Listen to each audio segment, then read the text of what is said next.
Hello, strong soul. Great to see you in another moment of the now. Today, I want to share with you a possible scenario.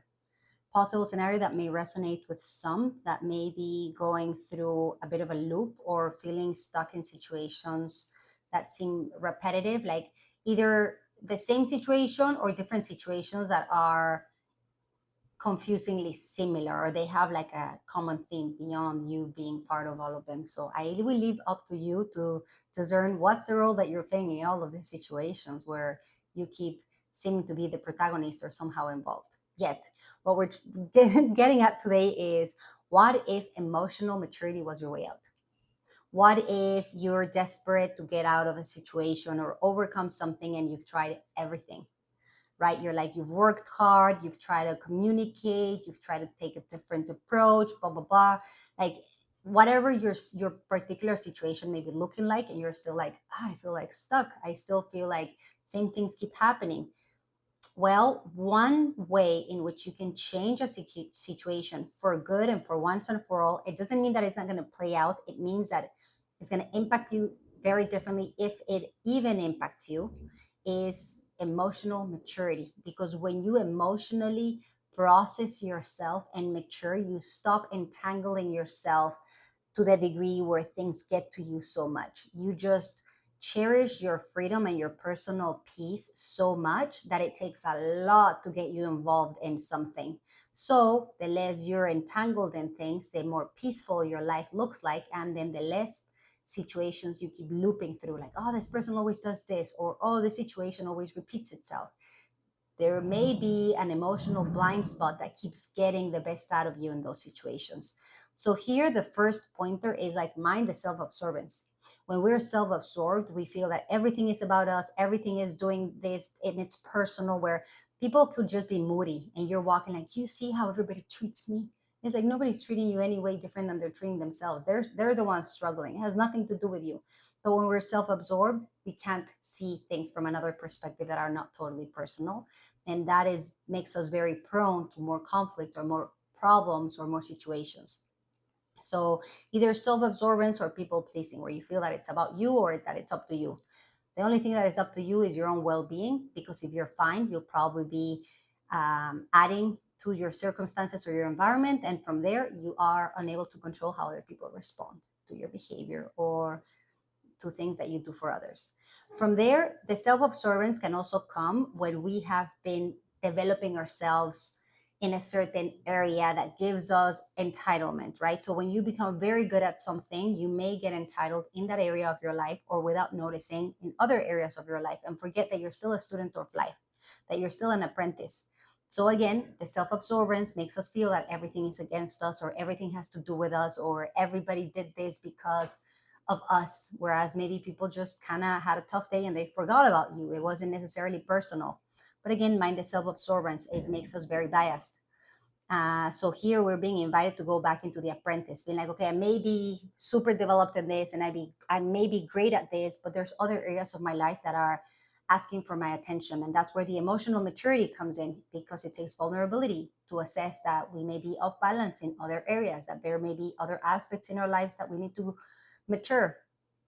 Um, so when the bursts of energy come through with this emotional dysregulation, or this impulses, or this like, yeah, very highly emotional processes, the idea is to begin to redirect that energy burst, that emotional burst, in order to tackle the challenges instead of creating more of them.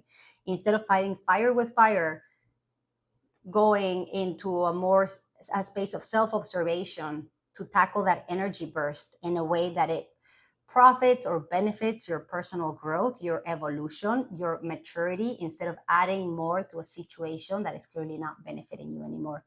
So here also, what catches my eye is, within the self-absorbance, there's also burnout.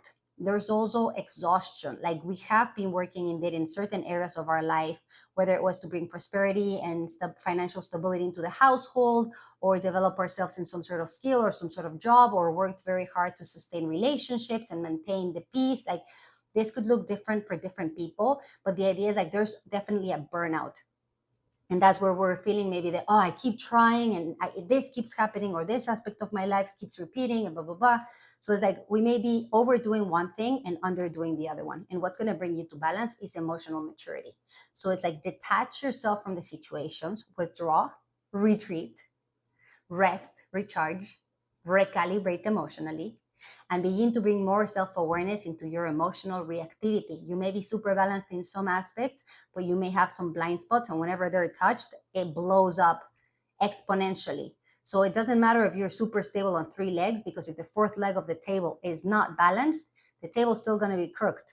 And we might have been overdoing on these balanced ones, and it's time to bring that emotional maturity to the game so you can finally stabilize, so that you can finally bring all of those achievements that you've done in the material world, where there is like wisdom or preparation or skills, bring them inwards. Your body is yearning for inner wisdom, and that means for you to take time and space to be, to settle within your emotions, to acknowledge your vulnerabilities, to peel off the layers and realize that underneath that anger, there's maybe sadness, that underneath that disappointment, there's maybe hurt or pain. To really do a deep dive into the maybe more uncomfortable emotions, just so that you know that you can tackle them.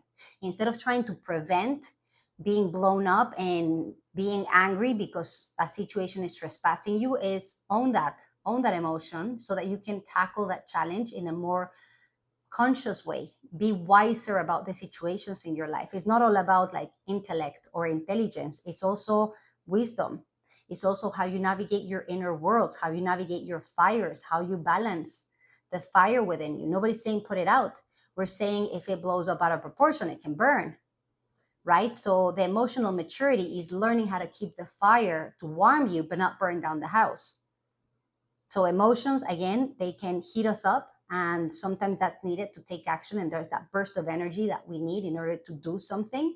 Yet mind the overreactiveness or the imbalance that is taking things out of proportion, even maybe creating some sort of conditions like either digestive or related to your nervous system or your immune system, right? Because it begins to project, the compilation of unprocessed emotions begin to project in the biological body.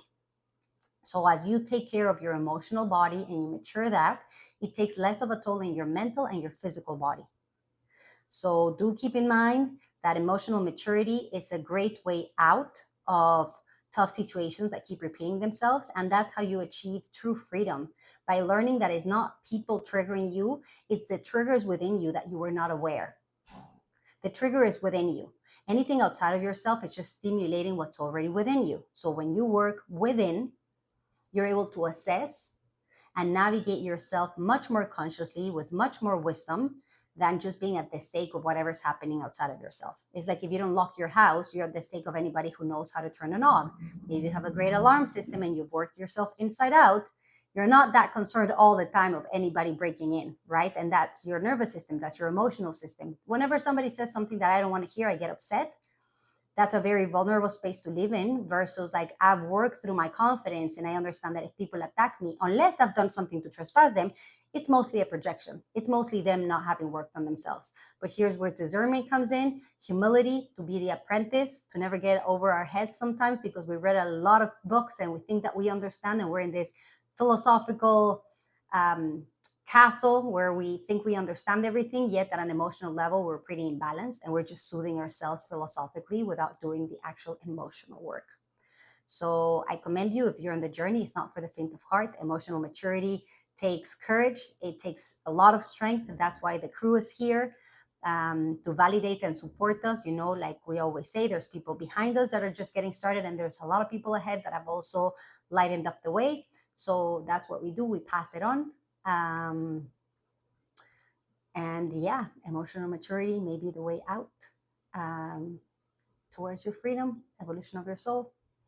And that's for me. I will see you in another moment of the now.